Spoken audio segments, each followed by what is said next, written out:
You know the story.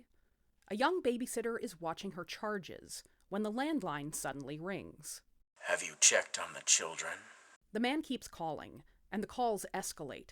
The girl contacts the police, or sometimes an operator, who manages to trace the calls, and they're coming from inside the house. It's one of the most popular urban legends of time gone by, the babysitter and the man upstairs. The excellent tee I'm wearing reps one of my favorite podcasts, American Hysteria, hosted by Chelsey Smith. I gave you a fit check, but I'm also going to give you an art check, because you gotta take a moment to see this great stuff. Besides their fantastic deep dives on manias and moral panics and misinformation, they have a special interest in urban legends, and The Babysitter is one of Chelsey's favorites. Now, The Babysitter urban legend is a great example of a stranger danger type of story with its menacing, mysterious man upstairs. And these days, when we talk about the violence that young people risk, a lot of times we try to highlight that often this violence comes from people the victim knows. Even the true story that may have inspired this urban legend is kind of murky. Janet Christman was a 13-year-old who was assaulted and killed at a babysitting gig in 1950. A stranger went to prison for that crime, but there was a lot of evidence that pointed towards the assaulter being someone that Janet knew. So in developing my take on the urban legend that I'll tell you tonight, I wanted to keep that in mind, and also to see how the legend holds up in a more modern setting. So let's tell a scary story.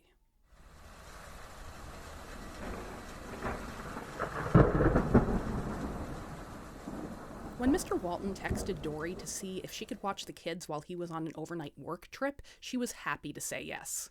Her bestie was neglecting her for the new boyfriend, and they were due for another night of torrential rain. Besides, the kids were easy. Dory was basically getting paid to binge her favorite TV shows. Around 9 p.m., her phone vibrated. It was Mr. Walton, calling, of all things, so she picked up. "Is everything okay, Mr. Walton?" she asked. "Oh yeah, everything's fine, Dory," he told her. "I'm just checking in to see how you all are at home." "Things are good here," Dory said. "Jenny was picky at dinner, but I can sneak some spinach in her smoothie tomorrow morning. They're all sleeping now." She heard Mr. Walton chuckle before he said, "That's why you're the star sitter, Dory. I'm sorry to bother you. It's my first overnight since, well, you know." See, Dory had been the Waltons' babysitter for years, and they'd all been through a lot together. Mrs. Walton had consoled Dory after her first breakup.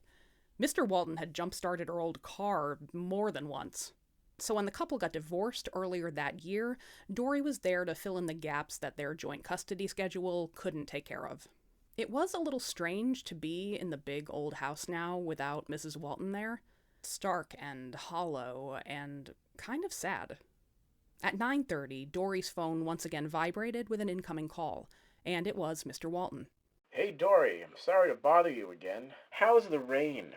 Dory confirmed that it was still pouring, and Mr. Walton went on. "Sometimes the basement gets backed up when it rains like that. Can you go downstairs and check?" Dory went downstairs to the basement, and she told Mr. Walton that everything seemed fine.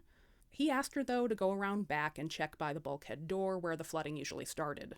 Dory could not find the light. She had to use the flashlight on her phone. But there was no flooding there.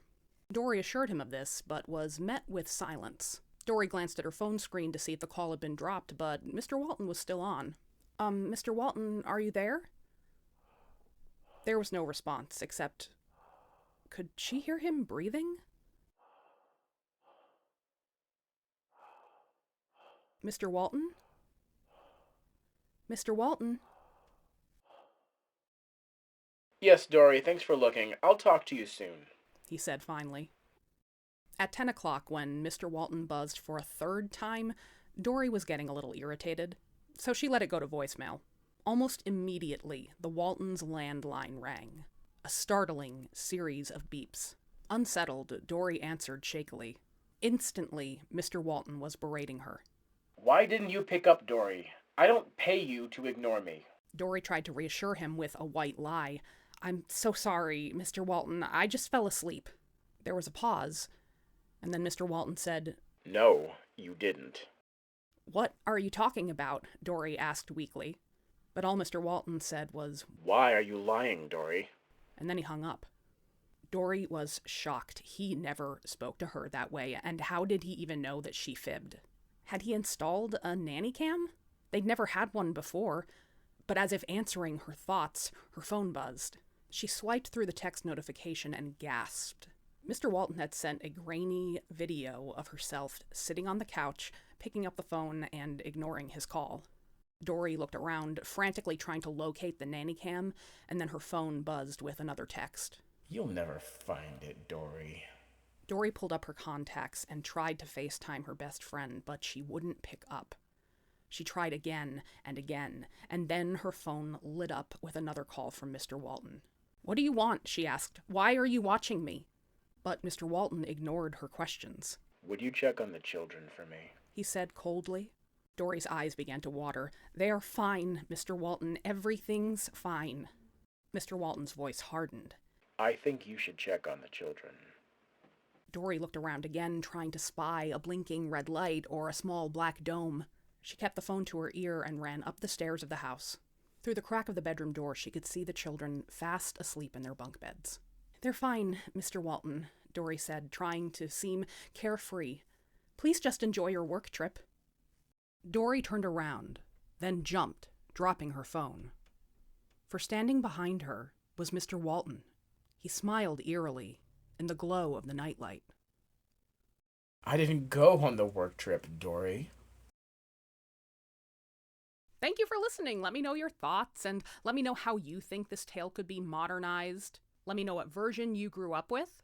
If you want to dig into it more, as well as other urban legends and sort of the history and culture around them, definitely check out American Hysteria's episode dedicated to urban legends. See you next time! I didn't go on the work trip, Dory. Wah, wah, wah.